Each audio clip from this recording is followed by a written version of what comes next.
الحمدللہ والصلاة والسلام علی رسول اللہ وعلی آلہ وصحبہ وموالا۔ محترم بھائیو، السلام علیکم ورحمۃ اللہ وبرکاتہ۔ سورہ القیامہ کی آیات نمبر 16 سے 25 تک آج ہم پڑھیں گے۔ اللہ رب العالمین فرماتا ہے: اعوذ باللہ من الشیطان الرجیم، بسم اللہ الرحمن الرحیم۔ لا تحرک به لسانک لتعجل به، تو اس کے ساتھ اپنی زبان کو حرکت نہ دے تاکہ اسے جلدی حاصل کر لے۔ دراصل اللہ کے نبی صلی اللہ علیہ وسلم کے اوپر جب قرآن اترتا تھا تو آپ کو یہ احساس ہوتا تھا کہ ایسا نہ ہو کہ کچھ چیزیں چھوٹ جائیں، یاد نہ ہو سکیں، اس لیے آپ جبریل امین کے ساتھ زبان کو حرکت دیتے رہتے تھے کہ جلدی سے جلدی ہم اس کو یاد کر لیں۔ تو اللہ تعالیٰ نے اپنے نبی کو تسلی دیا کہ آپ گھبرائیے نہیں، قرآن کو جمع کرنا، قرآن کو یاد کرانا، قرآن کی تلاوت اور قرآن کی تشریح، یہ سب کے سب ہماری ذمہ داری ہے۔ آپ کو گھبرانے کی ضرورت اس حوالے سے قطعاً نہیں ہے۔ اسی کی طرف اشارہ کرتے ہوئے ان آیات میں اللہ تعالیٰ نے بیان فرمایا ہے کہ اپنی زبان کو حرکت نہ دیں تاکہ اسے جلدی حاصل کر لیں، یعنی جلدی اسے سیکھ لیں۔ حضرت ابن عباس رضی اللہ تعالیٰ عنہ اس حوالے سے بیان فرماتے ہیں کہ اللہ کے نبی صلی اللہ علیہ وسلم کے اوپر جب قرآن اترتا تھا تو تکلیف محسوس کرتے تھے، اس وجہ سے کہ آپ اپنے ہونٹ کو ہلاتے رہتے تھے تاکہ اچھی طرح سے اسے یاد کر لیں۔ تو اس پس منظر میں یہ آیت اتری۔ اللہ فرماتا ہے: ان علینا جمعہ وقرآنہ، بے شک اس کو جمع کرنا اور آپ کا اس کو پڑھنا ہمارے ذمہ ہے۔ گویا کہ قرآن کریم کو جمع کرنا اور قرآن کریم کی تلاوت کرنا، یہ سب کے سب، اور پھر اسے یاد کرانا، یہ سب کے سب ہمارے ذمہ ہے۔ اللہ تعالیٰ نے سورہ الحجر آیت نمبر 9 میں قرآن کی حفاظت کی گارنٹی لی نا، انا نحن نزلنا الذکر وانا لہ لحافظون، ہم نے ہی اس ذکر یعنی قرآن کو اتارا ہے اور ہم ہی اس کی حفاظت کرنے والے ہیں۔ تو اس ناحیہ سے اللہ رب العالمین نے جب قرآن کی حفاظت کی گارنٹی لی تھی تو یہ بھی گارنٹی لی کہ اے نبی، آپ کے اوپر وحی اترتی ہے تو آپ کو جلدی کرنے کی ضرورت نہیں ہے، ہم آپ کو یاد کرائیں گے، ہم پابند کریں گے اس بات کا آپ کو کہ آپ اس کو یاد کر لیں اور پھر اسے لکھوا دیں اور صحابہ بھی اسے یاد کر لیں اور بعد کے لوگوں تک یہ کتاب محفوظ رہنے والی ہے۔ فَإِذَا قَرَأْنَاهُ فَاتَّبِعْ قُرْآنَهُ، تو جب ہم اسے پڑھیں تو اس کے پڑھنے کی پیروی کیجیے۔ ہم اسے پڑھنے سے مراد کیا ہے؟ یعنی جبریل امین جب یہ کلام پڑھے تو اس کے پیچھے پیچھے آپ لگے رہیے، یعنی اس پہ غور کیجیے، دھیان سے اس کو سنیے۔ یہ نہیں کہ آپ اپنی زبان کو حرکت دیں اور آپ کو یہ تشویش ہو کہ ایسا تو نہیں کہ اس میں سے کچھ چیزیں رہ جائیں۔ ہماری ذمہ داری ہے کہ ہم آپ کو یاد کرائیں۔ جبریل امین کا پڑھنا چونکہ اللہ رب العالمین کی طرف سے ہوتا تھا، اس ناحیہ سے اللہ تعالیٰ نے اس کی نسبت اپنے پڑھنے کی طرف کی ہے۔ ثم ان علینا بیانہ، پھر بلا شبہ اسے واضح کرنا بھی ہمارے ذمہ ہے، یعنی قرآن کریم کو یاد کرانا، قرآن کریم کو پہنچانا اور قرآن کریم کا بیان، یعنی قرآن کریم کا ایکسپلین، قرآن کریم کو سمجھانا، یہ بھی ہمارے ذمہ ہے۔ تو اللہ رب العالمین نے قرآن کریم کے الفاظ کی صرف حفاظت نہیں کی، بلکہ قرآن کریم کے ایکسپلین، جس کو ہم آج حدیث کہتے ہیں، اس ایکسپلین تشریح حدیث کی بھی حفاظت کی اللہ رب العالمین نے۔ تو اسی آیت کریمہ سے پتہ چلتا ہے کہ جیسے قرآن حجت ہے، ویسے ہی اللہ کے نبی صلی اللہ علیہ وسلم کی احادیث بھی حجت ہیں۔ اللہ کے نبی صلی اللہ علیہ وسلم نے بیان فرمایا تھا، الا وانی اوتیت القرآن ومثلہ معہ، مجھے قرآن دیا گیا ہے اور قرآن ہی کے جیسے ایک چیز دی گئی ہے، یعنی سنت دی گئی ہے۔ گویا کہ قرآن اور حدیث دونوں کے دونوں حجت ہے ہماری شریعت میں۔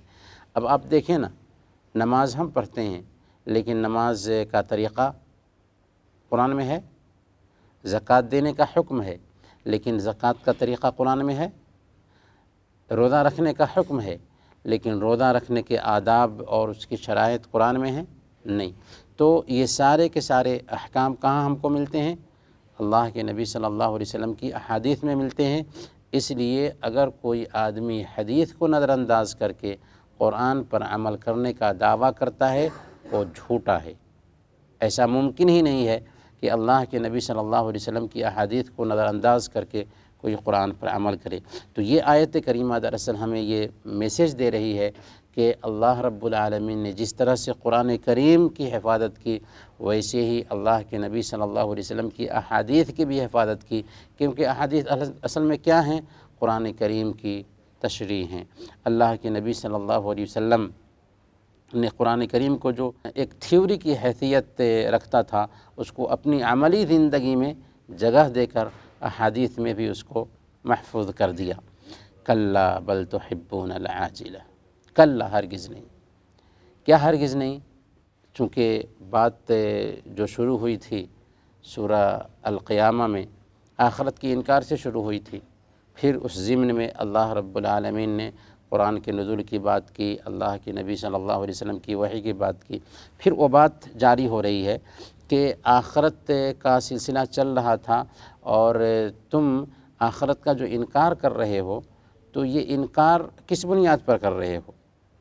آخرت کا انکار اس بنیاد پر نہیں کر رہے ہیں یہ لوگ کہ ان کو یہ یقین نہیں ہے کہ اللہ تعالیٰ جیسے اس دنیا میں ایک انسان کو پیدا کیا ہے دوبارہ پیدا کرنے پر طاقت نہیں رکھتا ہے، اس کا وہ انکار نہیں کر رہے ہیں، بلکہ اصل انکار کس بنیاد پر کر رہے ہیں؟ کلا بل تحبون العاجل، ہرگز نہیں بلکہ تم جلدی ملنے والی چیز کو پسند کرتے ہو۔ اصل انکار کس بنیاد پر ہے؟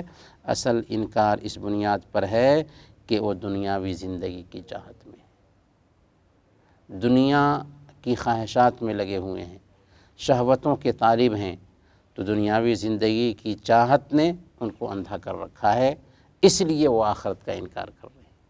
حالانکہ ان کا دل بھی کہتا ہے کہ جس ذات نے ایک انسان کو معمولی پانی کے قطرہ سے پیدا کیا ہے وہ طاقت رکھتا ہے کہ دوبارہ انسان کو جسم دے اور پھر اس سے سوال کرے، لیکن چونکہ وہ دنیاوی زندگی کی لذتوں میں پھنسے ہوئے ہیں، شہوات کے شکار ہیں، دنیا کی چاہت میں لگے ہوئے ہیں، اس لیے وہ آخرت کا انکار کرتے ہیں۔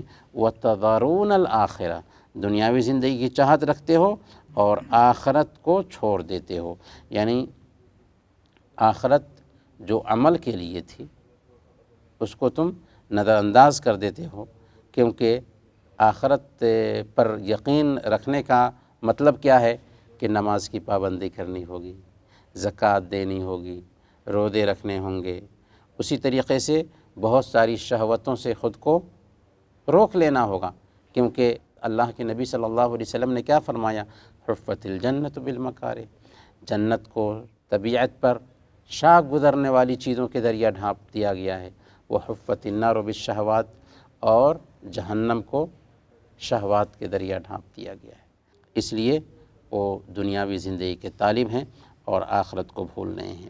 آگے اللہ تعالیٰ نے فرمایا وجوہ یومئذ ناظرہ الی ربہا ناظرہ، اس دن کئی چہرے تر و تازہ ہوں گے، یعنی قیامت والے دن جب کہ لوگ اللہ رب العالمین کے پاس پہنچیں گے تو جنتی جنت میں ان کے چہرے روشن اور چمکدار ہوں گے۔ کیوں چمکدار ہوں گے؟ کیوں چمکتے ہوں گے؟ اللہ نے فرمایا الی ربہا ناظرہ، وہ اپنے رب کی طرف دیکھنے والے ہوں گے۔ اس آیت کریمہ میں اللہ رب العالمین نے اپنے دیدار کا ذکر کیا ہے۔ جنت میں جنتیوں کے لیے سب سے بڑی نعمت کیا ہوگی؟ جنت میں داخلہ، جنت کی نعمتیں پانا نہیں، بلکہ سب سے بڑی نعمت ہوگی اللہ رب العالمین کا دیدار کرنا، اللہ رب العالمین کو دیکھنا۔ اسی لیے صحیح مسلم کی روایت ہے، اللہ کے نبی صلی اللہ علیہ وسلم نے ارشاد فرمایا، اذا دخل اہل الجنہ الجنہ یقول اللہ تبارک و تعالی تريدون شیئا ازیدکم، جب جنتی جنت میں داخل ہو جائیں گے تو اللہ تعالیٰ فرمائے گا کہ اے جنتیو، کیا تم اور بھی چیز چاہتے ہو کہ میں تمہیں اضافی طور پر عطا فرماؤں؟ تو جنتی کہیں گے کہ اے ہمارے رب، کیا تو نے ہمارے چہروں کو تر و تازہ نہیں کر دیا، اور کیا ہمیں جنت میں داخل نہیں کر دیا اور جہنم سے بچا نہیں لیا؟ تو اب ہمیں اور کیا چاہیے کہ ہمارے چہرے شاداب ہو گئے، تو نے ہمیں جہنم سے بچا لیا، جنت میں داخل کر دیا، اب ہمیں کچھ نہیں چاہیے۔ تب اللہ تعالیٰ اپنا پردہ ہٹا دے گا۔ جب بندے اللہ رب العالمین کو دیکھیں گے تو سب سے زیادہ پیاری چیز بندوں کے لیے، جنتیوں کے لیے یہی ہوگی کہ وہ اللہ رب العالمین کا دیدار کر رہے ہیں۔ اسی لیے اللہ تعالیٰ نے سورہ یونس میں بیان فرمایا، للذین احسنوا الحسنی وزیادہ، کہ جن لوگوں نے اچھے اعمال کیے ان کے لیے اچھا اجر ہے، یعنی جنت ہے، وزیادہ، زیادہ سے مراد اللہ کا دیدار ہے، اللہ کا دیدار ہے۔ تو جنت میں جنتیوں کے لیے سب سے بڑی نعمت کیا ہوگی؟ اللہ کو دیکھنا ہوگا۔ اللہ تعالیٰ سے دعا ہے کہ اللہ تعالیٰ ہم سب کو اپنا دیدار کرائے، آمین یا رب العالمین۔ وَوُجُوهٌ يَوْمَئِذٍ بَاسِرَةٌ، اور کتنے چہرے اس دن بدرونق اور اداس ہوں گے، گرے ہوئے ہوں گے۔ تَظُنُّ أَن يُفْعَلَ بِهَا فَاقِرَةٌ، سمجھتے ہوں گے کہ ان کے ساتھ کمر توڑ دینے والا معاملہ کیا جا رہا ہے۔ اور سب سے پہلے نمبر پر اس کی شروعات جہنم میں داخلے سے ہوگی۔ اللہ تعالیٰ سے دعا ہے کہ اللہ تعالیٰ ہم سب کو جہنم سے بچائے، جنت میں داخل کرے۔ اللہ تعالیٰ ہم سب کو جہنم سے بچائے، جنت میں داخلہ نصیب فرمائے۔ اللہ تعالیٰ ہم سب کو جہنم سے بچائے اور جنت میں داخلہ نصیب فرمائے، آمین یا رب العالمین۔ وصلی اللہ علی نبینا محمد وعلی آلہ وصحبہ اجمعین۔